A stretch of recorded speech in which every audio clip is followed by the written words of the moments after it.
Dear friends, welcome to a new program. I would call today the history of education.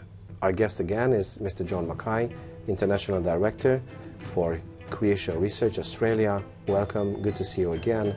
Thank you, Ron. We're having a rather interesting subject that we have to still squeeze in a half hour, graciously provided by Alpha Omega TV. We know, this is a fact, that if we are to look for roots for our educational systems, for our education, we should rather check our Bibles and our Christian heritage. Would you comment on that, please? It is interesting, like, as you know, I've lectured in geology and been involved in geology for a long time, and it is intriguing to note that geology itself did not even exist in the ancient world. Now, don't get me wrong, you know what I mean by mining. You dig up gold, you dig up metal, right? People have been mining for a long time because all that is involved is you have to believe in dollars and cents, you know, and money. You don't care about how the gold got into the rock or where the fossil oil or coal came from. Now, geology as a subject did not even commence until after the Reformation, by and large. And actually, do you know who invented the word geology? See, these words had to be invented. Yes. And you made a comment about Christian influence, yes. And this is a classic example. It was the Bishop of Durham who invented the word geology. Excellent. Now, the reason he needed to invent that word is that during the Middle Ages, while the academia was controlled largely by the Catholic Church, they had theology. Now, you've graduated in theology, so what's that? The knowledge of God. Yeah, the study, logos, the word, yes. The study, theos, God, right? So the study of God. But the minute you start to ask questions about rocks, okay, what are you studying? Well, you're studying the earth. Yes. So since the learned languages are then Latin and Greek, if we say theology for the study of God, then the study of the earth must be geology. Which actually does raise an interesting point. If a theologian graduates from theology, who graduates from geology? Should it be a geologian? Yeah. Right, but we don't use that word. We use the word geologist. But it does make a good point that these concepts grew out of a Christian worldview. And in fact, if you want to go one step further, why were they not possible prior to the coming of Christianity? Why were they only interested in minerals and money, right? And not in asking questions about the rocks? Basically, the answer has to be that there is another influence in education which is still there, regardless of the influence of Christianity. Now, you've been to a gymnasium? Yes, I did. Okay. Do you know what the word means? It was a sort of school or place where men improve their physical outlook. Okay, a school is right for a start, but translated literally, it's the place to go naked. Yeah. Okay. Yes. But it's from ancient Greece. Yeah. Now, even though, say, the Romans conquered the world and destroyed the Greek Empire, it was really the Greek mindset that conquered the Romans, and they took that wherever they went. Yes, exactly. And it's still in our education because we still have gymnasiums, yes, right? We do. And we apply it a lot further than they probably ever thought of. But in reality, if you want to see the hindering effect of Greek education, think about the subject we raised, geology. The ancient Greeks had a pagan religion, right? How many gods did they have? Zillions. Zillions of gods. And their gods were just like you, except bigger. Yeah. I know that's hard to imagine, but it's true, right? Now, their gods, if you could be deceitful, they could be deceitful. If you could play jokes, they could play jokes. So if you put that in your mind as an educator, you didn't bother talking about rocks because the gods controlled the world that was out there. And so the rocks might be there to deceive you. So we know what the Greeks thought about fossils. They said, this is a trick put in the earth by the gods to deceive us. So they left them alone. And if you leave it alone, you can't ask questions. So there's a whole area of knowledge out here which is off limits to you. Now, do you remember the things the Greeks were good at? They were good at war. Well, they lost. Yeah, yeah, they were good at literature. Yeah, arts. all the things that happen up here. Yes. Philosophy, Yes. logic, art, mathematics, right? All the things you have to think about because the gods weren't controlling that, right? Man was the measure of all things. That goes right back to the ancient Greeks. So having said that, whilst it is true that the coming of Christianity has certainly opened many doors of information, sadly we are looking at a system which is lingering on behind it, so that many educators, even the Christian ones, still think Greek. And it shows up in, I guess you can say, almost a parallel system that's hidden behind there. So many Christian thinkers end up going off the rails simply because they were never on them in the first place. Having said that, we still can say that Europe and the United States, which have both common history, gave the world the greatest intellects. We both know, and our viewers do know, that what has been achieved intellectually has been achieved in a period when the Christian thought came back into its rights. So Christianity in education, great minds, great achievements, industrial, literature, even philosophy, we may think of that. Has Christianity raised education? Is trying Christianity to regain some sort of basis in education? You've heard the word sophisticated? Yes. Okay, it's based on the old sophist school. Now, do you remember, I mean, if I say you're sophisticated, most people take it as a compliment, correct? Yes, I would not. Good, because what were the sophists good at? Well, to talk himself out of someone or into someone. Just in other words, to make up a logical argument, so that the argument and winning the argument became important, not the truth. Exactly. Right? Exactly. And criminal lawyers master this, don't they? The truth isn't the issue. The issue is winning the court case. Now, the problem with that is, of course, the difference between a Christian philosophy of truth and a non-Christian philosophy of truth is that in the Christian philosophy of truth, the truth ends up being a person. The person is Jesus Christ, and therefore his creation, because beyond a shadow of a doubt the Bible teaches that Jesus Christ is the creator, right? And since the creation reflects his nature, we can actually have an absolute discussion of truth, because he is truth, therefore real truth exists on planet Earth.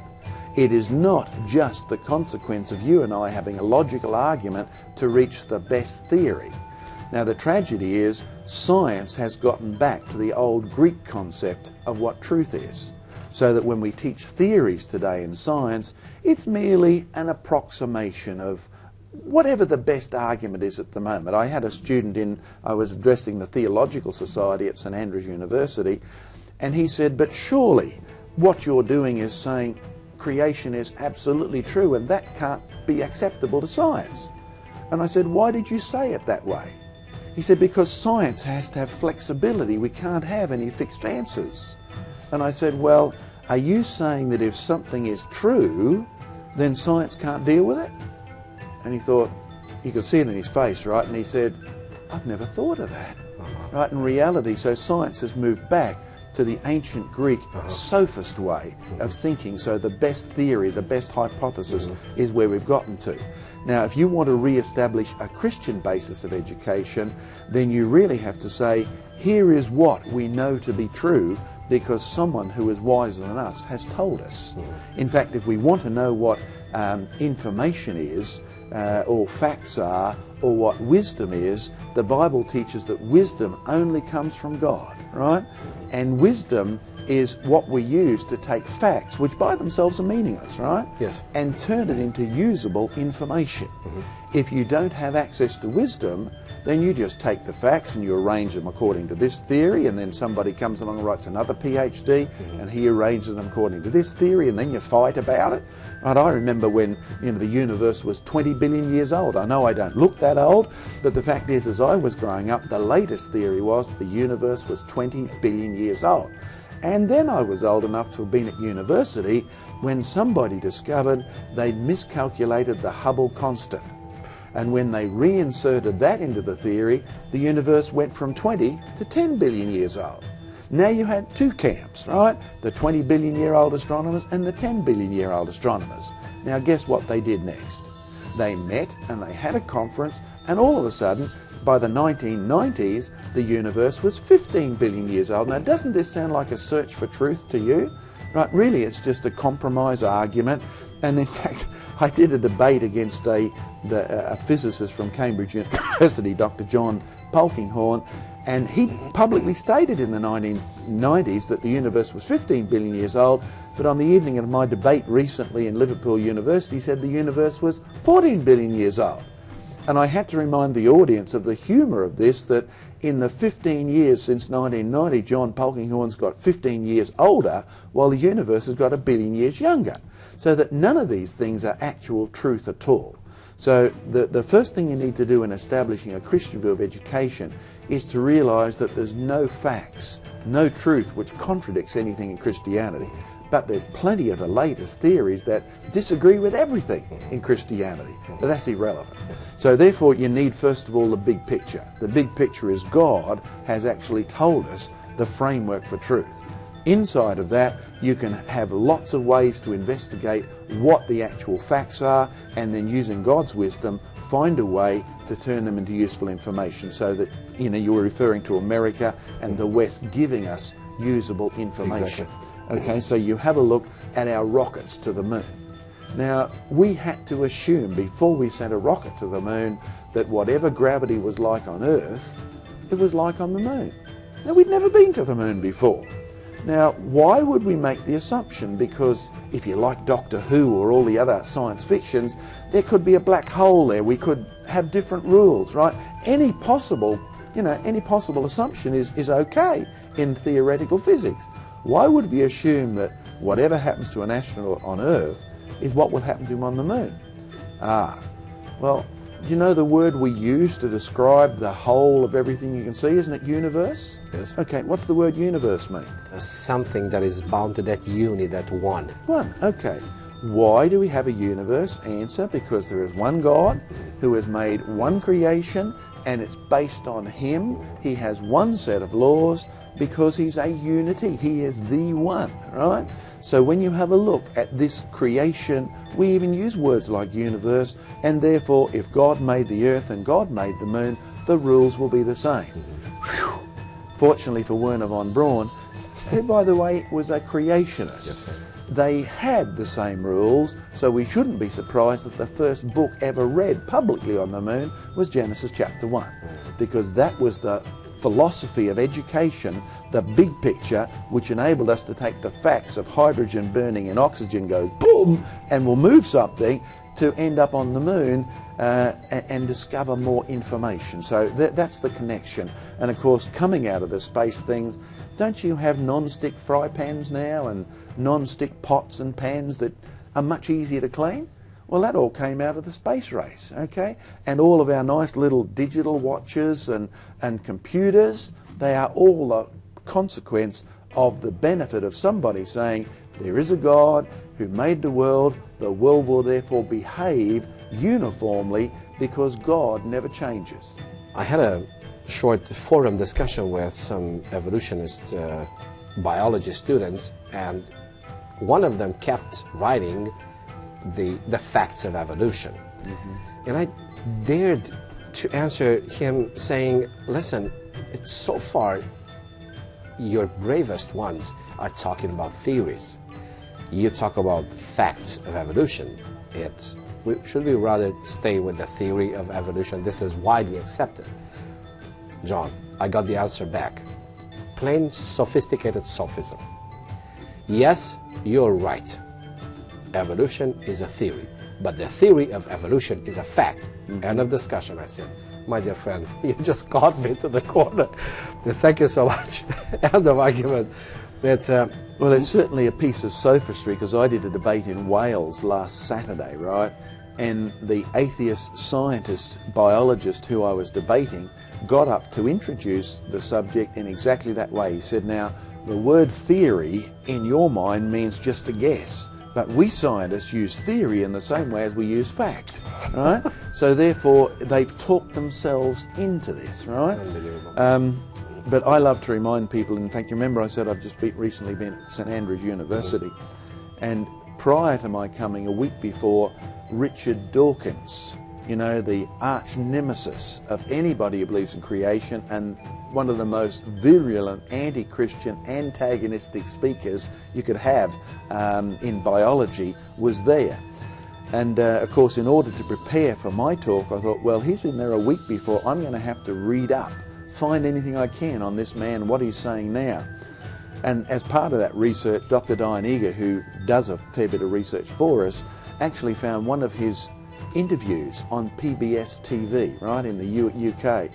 And just at the end of last year, he's asked by the interviewer, now, is evolution a theory or a fact? And Dawkins replies, evolution has been observed. It just hasn't been observed while it's been happening, right? And I thought, that's beautiful, right? Now, that's an example of sophistry. But of course, if something hasn't actually been observed while it's been happening, then it hasn't been observed no matter how loud you say it, right? And you know the old politician's rule, if you've got a weak argument, shout some, right? And that's basically what he did. But it's sophistry, it's not truth. It's sophistry, it's not wisdom. It's sophistry, it's not even science. Because science is based on what's observable. And the reason for that is that when particularly Christianity began to penetrate man's brains, the Bible is one book which actually says, prove all things, right? And I do wish many Americans would do that when they watch some of their religious TV, because much of it is rubbish. But the reality is the Bible is the book which is the scientist's inspiration. So we shouldn't be surprised that many of the leaders in all fields of science, whether it's Gregor Mendel in genetics with a Christian worldview, or whether it's you know, some of the famous chemists or biologists like Carl von Linné, they all had a creation Christian worldview. Is evolution a reason to believe Christianity, or a reason to believe what? Could you please sort out this mess for me? Okay. When you look at you and me, right, we live today. Now, if you can imagine there being life in outer space, and a spaceship from Mars with little blue men arrived right here in the studio, not only would we be famous, right, because we caught it on the cameras, but in reality, those little blue men would say, I wonder what these are. How old are they? Okay, now, because they have never seen us grow, they would look at the data. There are big people, there are little people, and they may very well come up with a theory that as people age, they finally get so small till they go back inside somebody else, right, and disappear. Because that's possible from the data, if they were just here in an instant. Okay, now, you and I live in this present world, and we can be here long enough to say, no, it's not like that. Mum gets pregnant, 9 months later, a little baby is born, and then it turns into an old man because I've watched it. Okay, so time and age is something you must experience, not something you can theorize about. Okay, now, the problem with people like Hugh Ross and many astronomers and that is they're standing in the present and they're trying to come up with an age for the universe about a time in the past when they can't get to. Or they like to say, oh, we're looking at light that is 200 million years old. No, you're looking at light that's in your eye today. And you're telling me a story about 200 million years ago. So question, if you're standing here as the present day astronomer, biologist, geologist, you can have any theory you like about the future. All you need is a bit of patience and God's blessing for you to live long enough so you can check your theory. But if you're trying to get backwards, question, what way can you argue? And now we're talking sophistry, right? What way can you argue? In the end, there's only two choices. You can assume whatever you see around you now is the way it's always been. So I can measure the speed of light and I can divide it backwards and assume it's never changed, and I'll get answer A. Of course, if I stand here and assume that light has slowed down, I have a little bit more difficult problem, because it means I need some information from the beginning to know how and when it started. But you see, information from the beginning, how could you get it? You're in the here and now. There's only one choice. If somebody was there and they bothered to tell you. But that sounds too much like Genesis chapter 1. Now, herein is the sophistry problem. Last year, the Science Teachers Association defined science. and illustrated where the problem's coming from. Science today is defined as a heuristic method. Now, is that a word you use every day? No, you would probably say you test and observe things, right? It's much smaller, but heuristic is the big fancy word for it these days. And finally, in their big long definition, they said, without reference to God. Okay, so if God was there in the beginning and he told us what he did, a scientist has to choose to ignore it. Now, most people will go through science, and science has been like that for the past 150 years, That sounds like dictatorship. Well, it is. It's a mental dictatorship, right? Thought police is the other word for it. That's what's happening. And you'll find that people like Charles Darwin reaching the same conclusions using the same logic. And so where do they get that option from? Because up till Darwin's day, the theologians would have said, well, I've got my Bible, God was there, let's see what he said about the past. And then I'll use his principles to try and make use of the future. I mean, even Isaac Newton is on record as having dismissed students' exams who wrote that the pyramids were more than 6,000 or so years old, because he said there was nothing here 6,000 or so years ago, because God was creating the planet. So the pyramids can't be that old. Do you see his logic? God was there, he has told us. Okay, now, Hugh Ross is basically saying, I'm living in the present, I'm going to ignore what Genesis really says, and I'm going to use another method to work backwards. Where's he getting his method from? Well, you may have to force him to the wall to get him to admit it, but here's his logic. The present is the key to the past. No, he doesn't get it from modern education, it's part of modern education. Where did they get it from? No, they didn't get it from Charles Darwin, but it's part of Charles Darwin. Where Charles Darwin got it from is a man called Charles Lyell, who was a lawyer, and lawyers are paid to play with words, right? So Charles Lyell, in the 1830s, wrote a book called Principles of Geology, in which he introduced a new way of thinking. It's otherwise known, I mean, there's his photo, or his picture rather, in the Natural History Museum in London, with a little ditty, the present is the key to the past. Now, we know why Charles Lyell introduced that, because in a letter to a friend in 1840 he said his aim was to free science from Moses. Why would he pick that little method? Answer, if you read Moses, the Bible says one moment there was no creation, next moment there was. One moment there was no uranium, next moment there was. So if you assume uranium has always been falling to pieces like it is now, you'll be logical, you'll just be wrong. Okay, now Hugh Ross is assuming that whatever light is doing now, it has always done. And the Bible says, hang on a moment, God said let there be light, and there was.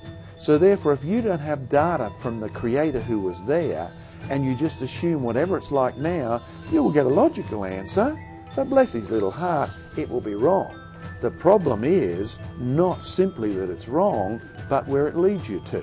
You see, Lyell's aim was to get rid of Moses. Okay, let's do it. We take light, we assume that it's like it's always been, we end up with a universe hundreds of millions to billions of years old.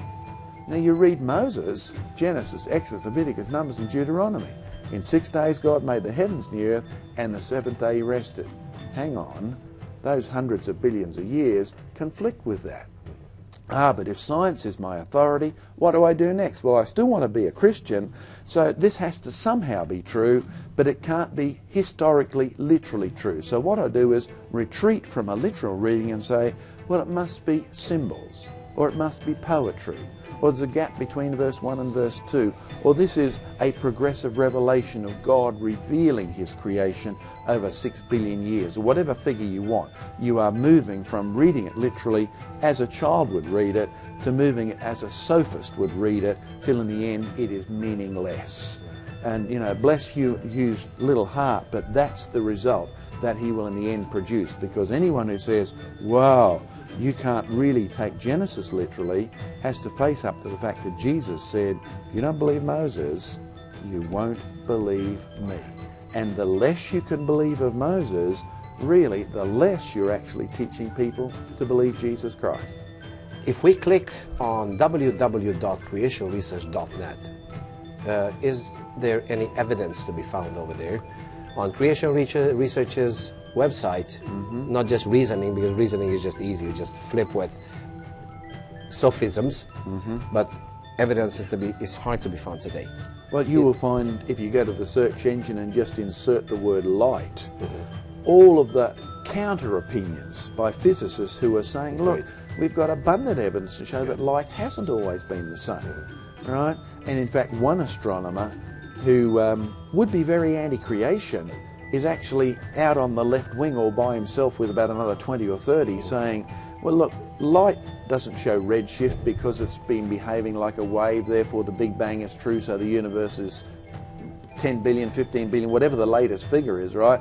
He said, it shows that because it's getting old. Right. The minute you say that, all of a sudden the whole picture that the astronomer, who's a Hugh Ross fan or one of Hugh Ross's colleagues, it totally disappears. So again, you reach the situation, there's plenty of theories, including Hugh Ross's, that contradict a literal reading of your Bible the way Jesus would have told you to come to it as a little child. But the facts, no, not the facts. Okay, the facts only support. In fact, I got into this sort of area because in 1978, Dr. John Eddy, the USA's leading high-altitude research astronomer, is in print, and it's on there, right, saying, you know, whilst I believe the solar system's at least 4.6 billion years old, and that's older than you and me combined, right, we have no observational evidence to conflict even what Archbishop Usher said. Do you remember Archbishop Usher? Yes. Yeah, added it up literally as a little child would, gets about 6,000. Yeah. So, dear folks, www.creationresearch.net, and you'll find not just the end of this story, but lots of other information. Coming to information, if you need any other information, regular information, free information from Creation Research, from John Mackay, pieces of truly scientific information with a little bit of editorial comment. Comes out every couple of weeks.